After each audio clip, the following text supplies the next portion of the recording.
Where's the beef? That's what many are asking as beef prices continue to climb to new highs. The latest inflation data shows the cost of a roast increasing 18% from last year. So to bring down prices, President Trump reportedly plans on quadrupling beef imports from Argentina. And White House Press Secretary Karoline Leavitt defended the move. President loves our ranchers and he also loves American consumers, and he wants to do right by both. So the immediate solution to the problem of the rising cost of beef, President wants to bring that down as we have to increase our supply. And so that's what he's doing with respect to these imports. Oh, but ranchers are not happy.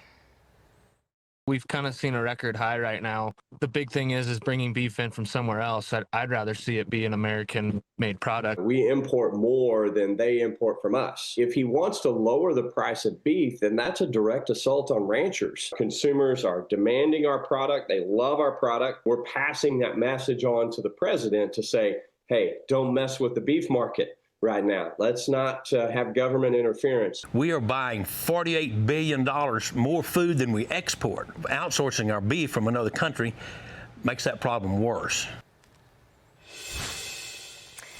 Joining us now for tonight's big close-up is South Dakota Senator Mike Rounds, who is in South Dakota right now, pheasant hunting, I believe.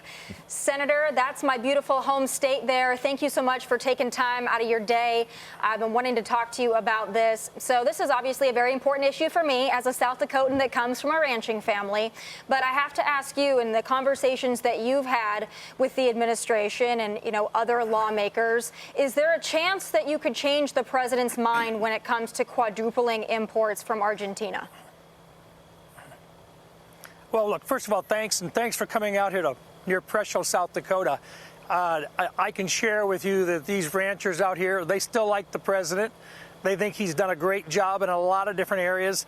But you're right, they haven't been very happy with him, suggesting that he brings in more Argentinian beef. What they'd really like to see him do, and what we've suggested to Secretary Rollins and to the president, is let's make more American beef. Just like he did American energy, he didn't, because he's not bringing in petroleum products from other countries. He's actually increasing the amount of energy using American resources. Let's do the same thing with our beef and start out, number one, let's do country or mandatory country of origin labeling.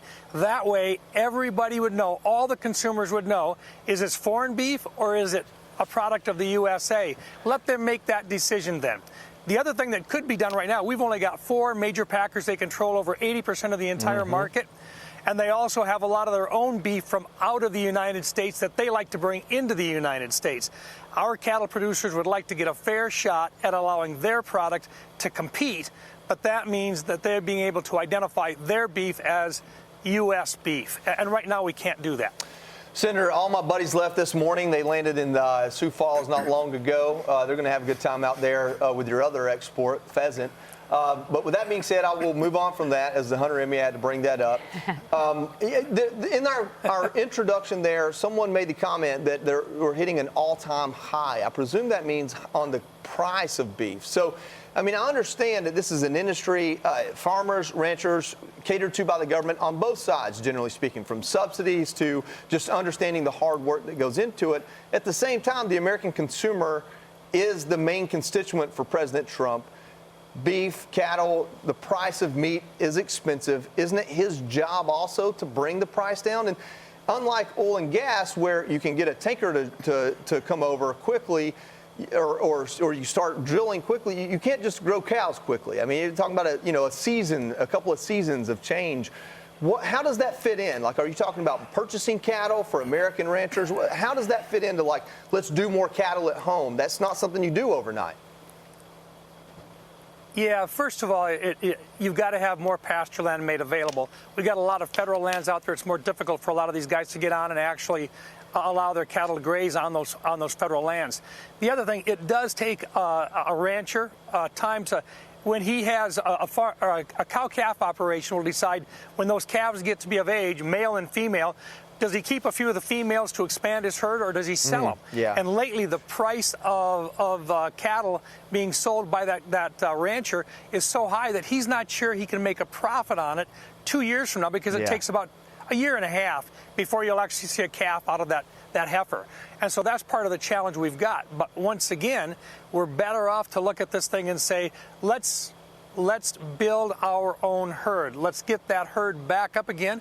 And the American producer, if they have some stability in the market, they'll do that. And oh, by the way, we'd love to have you guys come on out and hunt some roosters with us as well. Well, we'll take you up on that. But, Senator, why are beef prices so high? Well, to begin with, we've had a drought. And when they had a drought, what happened is a lot of the cattle producers said, I'm not sure I can take care of the livestock I've got. And so they started reducing the herd. But along with reducing the herd, when they go to market with it, they've decided that number one, they're getting a good price. And they're getting a good price in part because we've got Mexico has been restricted from some of the beef that they've been able to bring in because we've been worried about disease coming across the border. That's impacted the price of beef as well. So there's been some restrictions on beef coming across the border. We also know that in South America, there is we've had some concern with particularly Brazilian beef, with whether or not the health and the standards are there in the Brazilian beef. And we've really appreciated the fact that the president has put a 50% tariff on Brazilian beef. But because of that, our guys in a drought didn't have the size of the herds that they really wanted. In the meantime, they're prepared to rebuild it again, but they've got to have some consistency in the market. Once again, they're not afraid to compete with anybody in the world in a free market.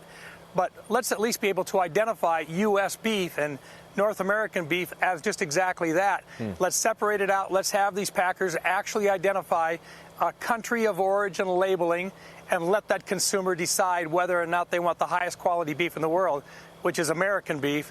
And let's decide whether or not they want to buy foreign beef, if it's going to be made available, or U.S. beef. I think they'll choose U.S. beef. Senator Guy Benson, and I understand the point that you're making, and I'm sensitive to those challenges that you're talking about for our ranchers and our cattle guys here in the United States, but the president really campaigned heavily on the issue of prices and affordability. And with meat and beef prices hitting these highs and still going up, what is the problem from a consumer's perspective? They can go out and pay less for beef. If we're bringing some of it in from an allied country like Argentina, isn't that beneficial to the consumer? Well, first of all, it may help them a little bit right now, but it's not going to help them long term. And I think what the president really wants to do is to build up the American supply chain. Yeah. And that's the message that we're trying to send is you've got to get started on this. It does take several months for that to hit the market. And if they don't have stability in this market, if they see the prices start to drop, and as soon as the president suggested he was going to do that, it dropped the market limit over $8 per hundredweight 2 days out of 3. So that's what they're concerned about is right in the middle of this time of the year in which they're actually marketing their livestock, it really hit them hard, and it cost them a lot of money. South Dakota Senator Mike Rounds, thank you so much for your time. Best of luck out there hunting today. I appreciate it. It's been a great day here in South Dakota. Love it. It's always a great day in South Dakota. Click here to subscribe to the Fox News YouTube page to catch our hottest interviews and most compelling analysis. You won't get it anywhere else.